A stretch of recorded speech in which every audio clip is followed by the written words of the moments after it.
Morgan Freeman is now opening our eyes to the wonders of science. In Season 5, the Science Channel's Through the Wormhole, and Morgan Freeman joins me now. Good to see you. So let's talk about this, because this has really become a passion project for you, Through the Wormhole. Why is that?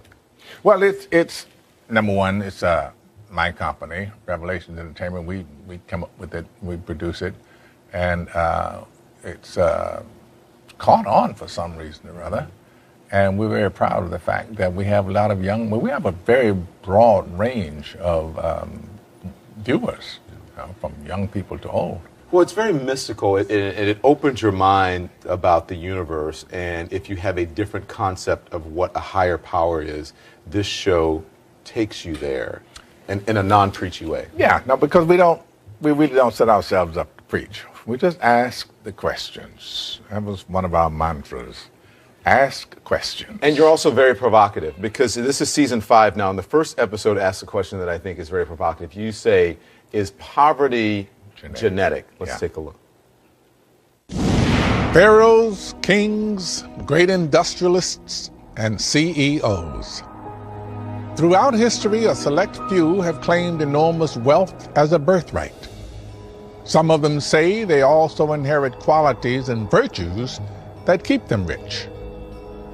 Could the chasm that separates rich and poor really be the result of our DNA?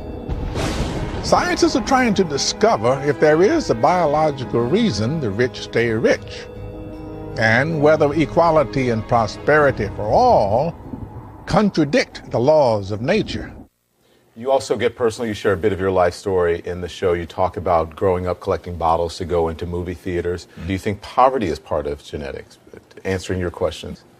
No, you can't say that. I don't think wealth, personally, I don't think wealth and genetics have anything to do with each other, actually. If you're born in the U.S., it really doesn't matter the condition of your birth.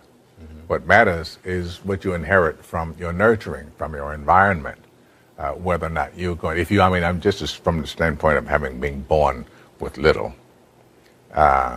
You can always get out of that. Poverty is just... But environment effects. Yeah. Say you're born as one of the untouchables in India, mm-hmm. There you are. And if you're born into the super rich, there you are. Here, you can be born to the super rich, but 3-4 generations down the line, it's gone. Mm-hmm. That's Here's a stat from your show, and it says that the richest 85 people on this planet have as much money as the poorest 3.5 billion. Yeah, right. That's on the planet, however. It's not far off in America. No, it isn't far off in America, but we still here don't abandon the idea that it isn't finite. Yeah. It isn't finite if you were born. Where were you born? Me? Yeah. Baton Rouge, Louisiana. Baton Rouge General Hospital. Baton Rouge. There you go. Louisiana. I was born in Memphis, Tennessee. I had a long haul from where I came from to here, but here we are. Right. So proof of the pudding is in the eating, and here we sit at the dining table. But it's hard to, when you say that to some people, because they say, oh, there you go with a pull yourself up by the bootstraps thing, and you're just being respectable. Not everybody can do that. Well, everybody can. Everybody doesn't. Courage is the key to life itself. There are a lot of people who are born in situations where they say, well, I'll never get out of this. So they won't. I say to people who say, well, I would like to have done so and so and so. So, well, you could have done it. So, well, I couldn't get out of here. Man, the bus runs every day. You're exactly right. Yeah. If you can conceive it in your mind. If you can think of it, you can do it. That's the human condition. If we can imagine it, we can do it. Right. And I think that's the condition of each individual human. Right. So the whole thing, especially the president and Democrats now are talking about income inequality, and that's basically what, when you talk about the richest 85 people on the planet, right? Yeah. It's income inequality. Do you think that's, looking at, what's happening in the news now, is that a good idea? It's a great idea. It is the greatest idea. We have a much more vibrant society when we don't have such a vast chasm between the haves and the have-nots. We need that middle ground that we call the middle class, the people who buy everything, people who use the products that the rich are creating, if they're creating anything other than wealth, right? Right. So it's what's happening with the Chinese economy right now. They're changing their whole outlook because they need consumers. Yeah. And without a middle class, you're not going to have consumers. You're not going to have it at the level that we normally would have it.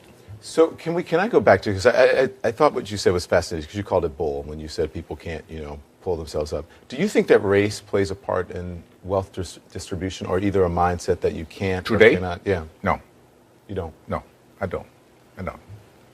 You and I, we're proof. Why would race have anything to do with it? Put your mind to what you want to do and go for that. It's kind of like religion to me. It's a good excuse for not getting there. Yeah. I said, and it's probably get me in trouble, but I said to some of my colleagues recently, so I know that it's an issue, but it seems like every single day on television I'm talking about race, and it's because of the news cycle, it's in the news, but sometimes I get so tired of talking about it, I want to just go, this is over, can we move on? And if you talk about it, it exists. Right. Yeah. It's not like it exists and we refuse to talk about it, but making it a bigger issue than it needs to be is the problem we have. So I understand you recently had a birthday. You're 27? No. You got that on 37. 37. Yeah. We have a little Gee whiz. surprise for you. Can we get it? There you go. Oh, no. That's more like it. Happy birthday, sir. Thank you, Don. Thank you for joining us here. Oh, it's a pleasure to be We here. appreciate Pleasure to you. talk. So.